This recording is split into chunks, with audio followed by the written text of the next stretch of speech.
Assalamualaikum warahmatullahi wabarakatuh. Perkenalkan, nama saya Rahmat Tasniati. Saya mahasiswa dari Universitas Islam Negeri Araniri, Banda Aceh. Fakultas Sains dan Teknologi, jurusan Biologi. Pada video saya kali ini, saya akan menyampaikan beberapa poin-poin penting ataupun kesimpulan dari webinar yang bertemakan tentang dinamika Arlindo dan upwelling di perairan Indonesia. Baik, sebelum itu saya akan menjelaskan apa itu Arlindo. Arlindo adalah arus lintas Indonesia. Nah, jadi di sini sebelum masuk ke materi yang pertama, saya akan menjelaskan apa-apa saja sih yang kita pahami di pembahasan kali ini. Yang pertama kita harus mengetahui apa sih itu upwelling. Upwelling adalah kenaikan suhu ataupun massa air kolom air yang lebih dalam menuju ke permukaan. Kemudian apa sih yang terpenting dalam upwelling ini?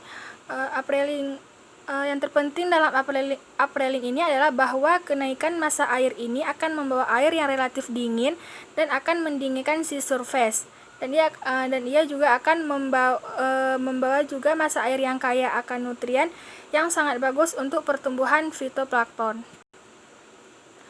Poin selanjutnya yaitu bagaimana upwelling itu terjadi.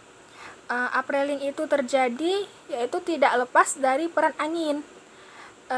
Peran angin ini sendiri juga berkaitan dengan transport Ekman. Penyelesaian sederhana dari transport Ekman yaitu di belahan bumi utara, jika angin bertiup di atas suatu perairan, maka air di bawahnya itu akan bergerak, tetapi gerakannya tidak mengikuti arah. Karena pengaruh rotasi bumi, maka dia akan dibelokkan sejauh 45 derajat dari arah angin. Pada pembelokan ke utara ini, arah angin dibelokkan ke arah kanan. Sedangkan sebaliknya, bumi sebelah selatan dibelokkan ke arah kiri sejauh 90 derajat. Dengan adanya pembelokan ini, maka terkenallah dengan istilah equatorial upwelling. Pada metode El Niño, maka kita lihat pada itu klorofil A akan semakin tinggi, sedangkan pada La Niña klorofil akan semakin rendah. Sesuai dengan pernyataan saya tentang metode El Niño tadi, mengapa sih metode El Niño dan La Niña itu muncul? Mengapa sedemikian itu terjadi? Karena adanya angin. Pada saat El Niño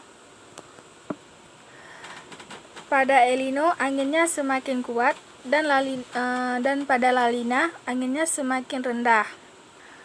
Jadi hubungan antara bagaimana ini mempengaruhi upwelling yang ada di Laut Maluku. Dari materi pertama yang dapat saya simpulkan, yaitu paling penting dalam upwelling ini adalah penyumburan air laut ataupun laut. Nah, jadi di laut itu terdapat pemupukan alam terjadi karena proses alam yaitu upwelling ini. Jadi jika lautnya dipupuk, maka fitoplankton akan meningkat. Begitu juga dengan produktivitas perairan dan perikanan. Dan juga akan meningkat. Semua itu terjadi karena adanya pasang surut air laut. Pada materi yang kedua ini kita akan membahas tentang mengapa Arlindo itu penting. Arlindo itu penting karena secara global akan mempengaruhi sirkulasi laut dan distribusi panas. Apa penyebab Arlindo? Penyebabnya yaitu prinsip. Prinsip ini akan mengalir dari permukaan yang lebih tinggi ke permukaan yang lebih rendah. Nah, cara menghitung Arlindo Transport sama dengan menghitung debit air sungai. Tidak jauh beda dengan materi yang pertama. Menurut kesimpulan saya, Arlindo ini memegang peranan penting dalam sirkulasi laut dan iklim. Dan juga Arlindo begitu penting dalam peranan distribusi air dan sebagainya. Arlindo ini merupakan sistem keseimbangan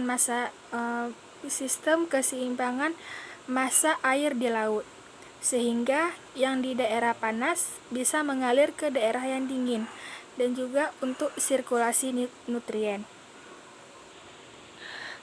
Baiklah, saya rasa cuma ini yang dapat saya sampaikan pada video ini. Lebih dan kurang saya mohon maaf. Wassalamualaikum warahmatullahi wabarakatuh.